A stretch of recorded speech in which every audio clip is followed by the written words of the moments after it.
As a counselor, I've always been fascinated by the why behind human connection and attraction. Why do we like the people we like, whether it's platonically or romantically? Lately, I've been reflecting a lot on unrequited love and obsessive love. And over the past few years, a word has surfaced more and more in these conversations: limerence.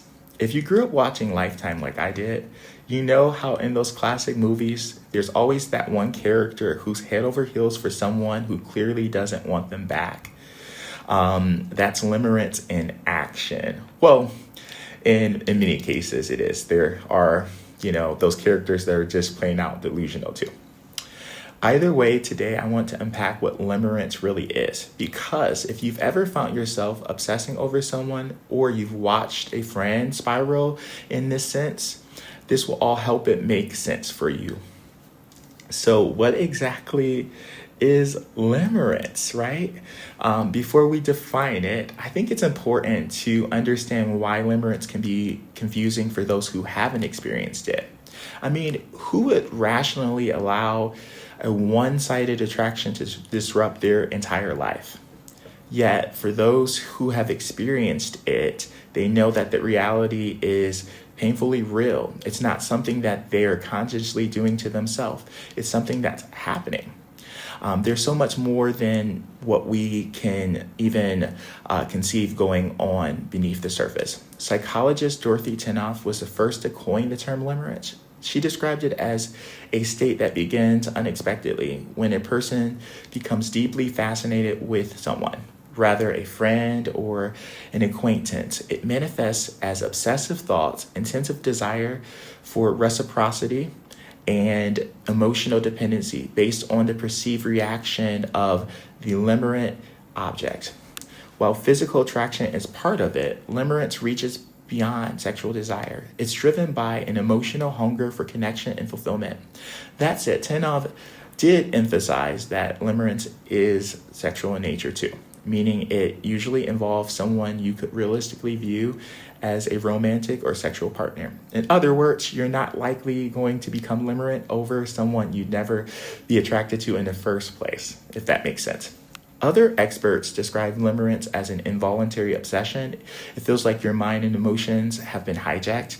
You find yourself constantly thinking about them, checking your phone, replaying conversations, and analyzing every little thing that they do or say.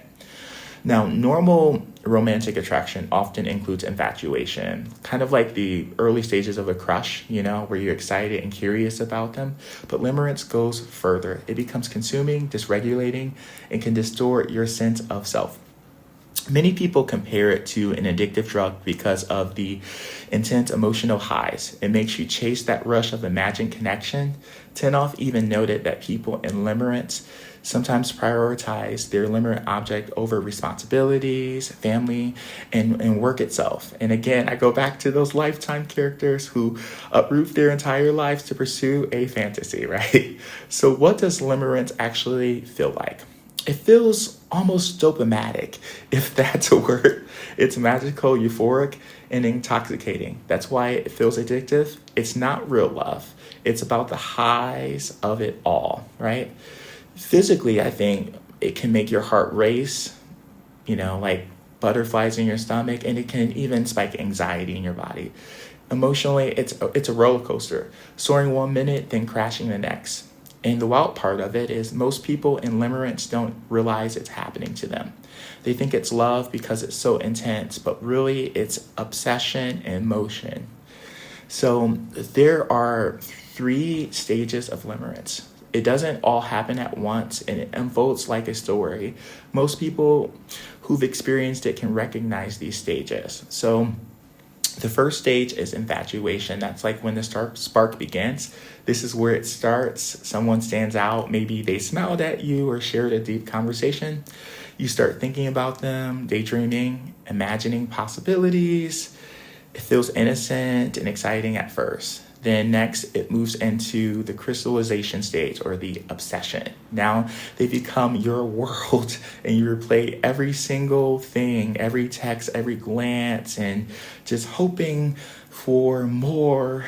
And that's when it's all euphoric and the lows are unbearable. The next stage is deterioration. That's when you get a dose of reality. That's when you start seeing that it's not going to happen. When, your crush crushes you and you realize that it's not possible to connect with this person. I do want to say that this can vary from person to person, the time that they reach that stage, because as long as there is a sense of hope and uncertainty, it may prolong that cycle. So how do we actually break free from limerence, since it is so powerful? Escaping limerence isn't about flipping a switch, it's about reclaiming your peace of mind. Limerence feeds off of uncertainty, fantasy, and emotional highs and lows. So the goal is to starve the obsession and nurture your sense of reality. So we need to, with many things, become aware. Notice how much mental space this person occupies. Are you checking their social media constantly, replaying conversations that never happened? Simply noticing the patterns begins to loosen its hold. Next is we need to test reality. Do I even like this person, or just the idea of them? In many cases, we are in love with the idea of the person. We don't really know this person yet. In our head, as long as the fantasy plays out, we are hyping them up to be more than what they really are. The next thing is we have to take them off of the pedestal. This is about honoring our own value. When you stop seeing others as more special than you, the illusion breaks. They're human after all. They have flaws, insecurities, bad morning breath included. Recognizing their humanness dismantles the perfectionism that you have kind of built up of them. Next is we have to redirect ourselves. So oftentimes the goal of the limerent object kind of takes over our entire life. So we have to redirect our focus from the limerent object to what's happening in our life, rebuilding our own connections with others and doing things that we enjoy doing. And I want to say, lastly, that we have to really love ourselves and show ourselves self-compassion. Limerence can happen to anyone, even if you're emotionally grounded. We have to take steps to really see ourselves and value ourselves and love ourselves for who we are, flaws and all. So if you found yourself in a situation like this, know that it's something that has happened time and time again to many others. But when you begin to ground yourself in self-love, you can cultivate the love that you're seeking and the connection that you're seeking at the end of the day. So I hope that this was helpful in discussing limerence.